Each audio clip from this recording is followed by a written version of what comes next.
The following trailer is rated S for spoilers.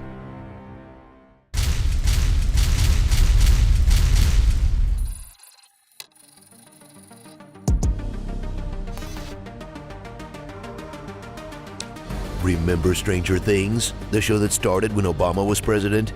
It's still going. Powering through delays, strikes, and pandemics for a final season that released right when its teenage stars are due for their first colonoscopy. These are faces with opinions on the capital gains tax. Stranger Things Season 5 Part 1. Guess I'll keep my subscription another month. Remember 1987? Just the fun bits though, not Iran-Contra or AIDS. Return to the show, where everything is an 80s reference. Maybe we could watch a Miami Vice marathon. Peanut butter! Poppers! Their 60s pop culture knowledge saves the day. Kim is Oz from A Wrinkle in Time. None of you have seen The Great Escape? And they're rescuing kids from a memory of the 50s. Hawkins, 30 years ago. In a turducken of nostalgia that AI still can't match, even though their budgets are similar. You can tell where they spend it all though. Not here. Remember Hawkins? Like most present-day American cities, it's occupied by the U.S. military. They're hunting Eleven, who's training hard to unlock a second facial expression. They all live happily ever after. Happily how? She's the key to whatever the plot needs to advance. She can see everything. Everything you've ever thought. Or the key to stalling for time. Same diff. In yet another season that builds to a finale where she does the Professor X gesture in front of a wet tooth monster. What a twist! Remember all these kids? Some of them, right? Rejoin a cast that's expanding by 2 children and 1 80s icon per quarter. Like Eleven's emotional support boy Mike, who's always there to explain things like you're 5. You and Harrington fall along in the right side up. This is Derek, and the rest of the Turnbow family. Holly the heroic. She can cast spells of protection to ward against evil spirits. Will, who, I'm gonna try to be charitable here, acts awkward in every scene because of his sexuality? Sure, let's go with that. I was seeing what it was seeing and thinking what it was thinking. Lucas, who's either lovingly coaxing Max out of her coma or is torturing her by playing the same song on loop every day.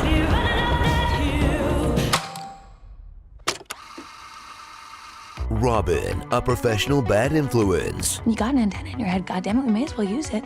Screw it. Maybe for dessert, I could see you in this hat, and like, only this hat. I like dick. Dustin, who makes the show's first 90s reference as the printer from Office Space.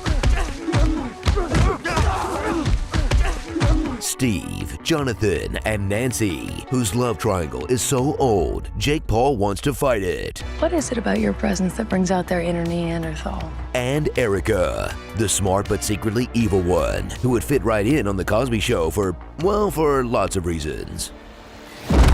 She put the drugs in the pie so they can take a little nappy poo, okay, you see? Remember all the adults? Some of them are actually playing adult characters. Like Joyce, Will's anxious mom who's dating the sheriff, so she can worry about 2 characters for the price of 1. You almost died. I know. Hopper, who's just gonna lay low in the Upside Down where his ex can't find him. But that won't stop him from lying to women in here too. What was my time? I'm not sure. I didn't see it. It's just a cramp. Give me a second. No, hey. And the others. Whoa, hey. What is that? It's just a failsafe, okay? And Vecna, a Groot who sticks his root into a bunch of kids' mouths. Wait, that doesn't sound right. Ugh, that doesn't look right either. He's got a grand evil plan they shoehorned in because no one thought this would go past season 1.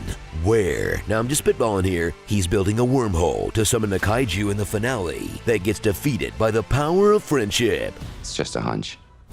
Remember Lasting Stakes? They killed off 1 kid last season and everyone lost their minds. So this season, a yearbook's worth of characters will cause enough destruction.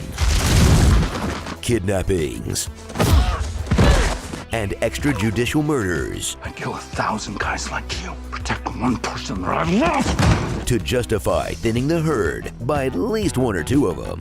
But everyone in the show is cloaked in battleship-grade plot armor.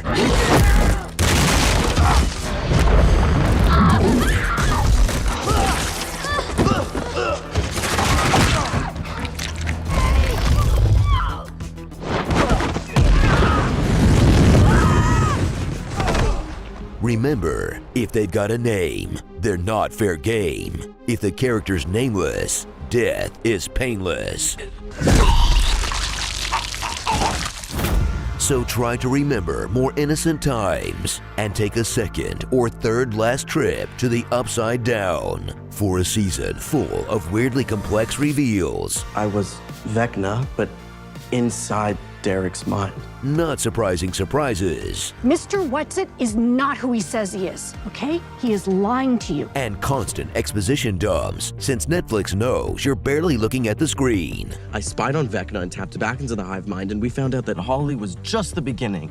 Vecna's gonna take more kids. Before he took Holly, Vecna stalked her, but he didn't appear as Vecna, he appeared as Henry. You said yourself Vecna controls the hive mind, right? Which means he's a part of it too. So when he searches for his victims... He invades their minds. Steve's beamer is stuck, so we need Elle to come and pry it loose using her power so we can then resume the search for said Demogorgon, which will in theory lead us to Holly. Mr.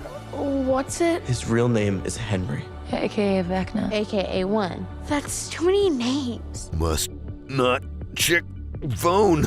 Gotta sit through more plot. Maybe if we can pinpoint his exact targets, we could get them out of Hawkins. And out of Vecna's reach. Did you forget we're quarantined? That's not all! On the way here, we saw soldiers load Debbie Miller onto a bus with a bunch more kids. Okay, I'm out. Text me when they're past the Great Wall of China.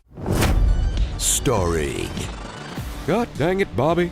Teen Wolfhard, Critical Bowl, How the Grinch Stole Kidsis, No Safe Harbor, It's a Duster, Adult and Play, Eternal Sunshine of Some Rando's Mind, Nancy Pugh. No, I Am Steve. It's getting harder and harder to give this character something to do. Hawk Girl, Murray Christmas, Hang some mistletoe, pucker up, and kiss my jolly ass. Child's Prey, IFT, Pros and Connors, Lil Stinker. Smells like ass in here. Probably from all my farts. This is the arcade version of Ghosts and Goblins. The black bar at the top gives it away. Boy, I really hope someone got fired for that blunder. And your 1987 Hawkins Staring Contest winner is Joyce.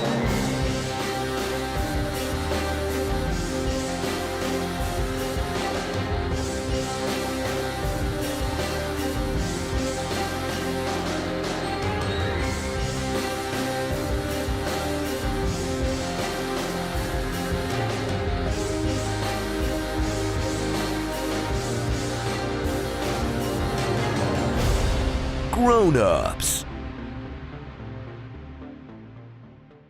And then what happens? You mean after you totally demolish Vecna? Spin-offs, baby! Yeah! Tentacles squelch wetly. Mornings are for coffee and contemplation. In a world where weebles wobble, but they don't fall down. Dance your cares away. Worries for another day.